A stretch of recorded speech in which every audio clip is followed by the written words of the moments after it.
How's it going, guys? Dante here. Today we're going to cover stop shots and how I perform the stop shots. I'm going to go over where I think that you should use the stop shot and where you shouldn't use the stop shot, and whether if you can do a stop shot on certain shots. So, without further ado, let's get on the table. How I perform a stop shot, I aim directly center of the cue ball. I keep my stroke and my stick as level as possible. When I first start out, I hit it nice and light, making sure that I hit the center of the cue ball. Once I get more comfortable and I know that I'm hitting my spot, then I'll increase the force and how much power I'm putting into my hit. Do this enough times, it'll become second nature. Once you feel comfortable, set up two balls relatively close. Again, aim for the center of the cue ball. In this case, I have the 14 as a cue ball. And when you strike it, it should stop. Here, I'm using a 13 as a cue ball with a little bit more distance. Again, there should be little to no rotation and it should stop. Just like that. Again, watch the 4 ball, barely any rotation. If you notice that when you're shooting a stop shot and it's going left, right, going forward or backwards, do this drill right here. Aim for a diamond, hit right into the diamond, and the ball should come straight back to the tip. That way you know that you're hitting true center. Then set it back up with a side pocket. Keep at it until you get your desired outcome, which is stopping the cue ball dead after making contact with the object ball. From the side view, notice that the two balls are very close. Now what a lot of players tend to do, they will hike up or raise the butt of their stick and shoot this shot. You don't have to do that. Keep your stick level and aim for the center. Keep in mind that your practice stroke should be as far as your follow through. So when you hit the ball, you don't double hit it.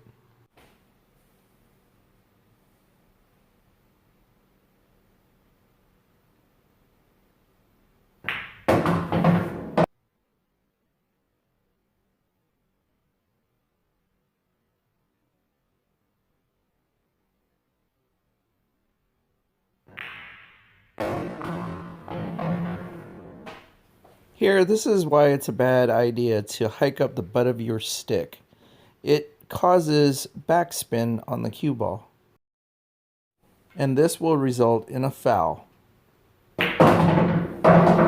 Remember, aim center ball, keep your stick as level, and only go as far as your practice stroke to avoid the double hit. These are the situations that I feel that you shouldn't try to do a stop shot. When you have to cue over a ball, this forces you to put backspin on it.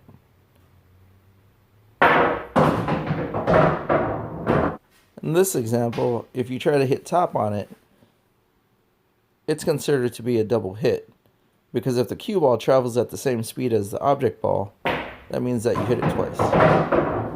Only someone who has practiced this shot over and over can perform a stop shot with an elevated cue as such. But if you're just starting out, I wouldn't suggest that you try it. You need to practice it, not during league or during a game, but on your off time. It's possible to do. If you are given this situation, position the ball in this way. Therefore, you can stop it, and you're not cueing over a ball.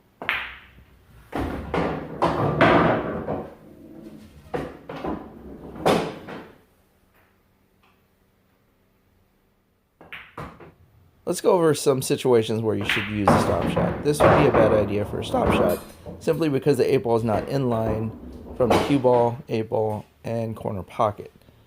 If you had a situation like this, it'd be a little bit more favorable because once you stop it, the 8 ball is in line with the corner pocket. And when possible, always stop shot in line with your next ball. That is why that I'm choosing to shoot the 1 ball in this corner pocket, because if I stop it, I'm in line with the 8 ball, and if I drift forward, I'm still on line or roll back. This shot is self-explanatory. Stop shotting at this distance is fine because the 8 ball is basically in the jaws. Now in this situation, stop shotting would be bad. Again, the 8 ball is not in line with the pocket and the cue ball, and that would be an extreme back cut. Instead, if the 8-ball was more towards that line, then it's okay to do the stop shot, because now the cue ball, the 8-ball, and the pocket are in line. For me, on stop shots, hopefully I cleared up any questions that you might have had on how to perform a stop shot, especially at close range. The examples that I showed you gives you an idea when you should use a stop shot and when you shouldn't use a stop shot. My point about are you able to stop the ball at an angle? And the answer is it is possible if there's a slight angle. It is impossible if you have a big angle. So don't try to stop the ball if you're cutting the ball. That's it for us today.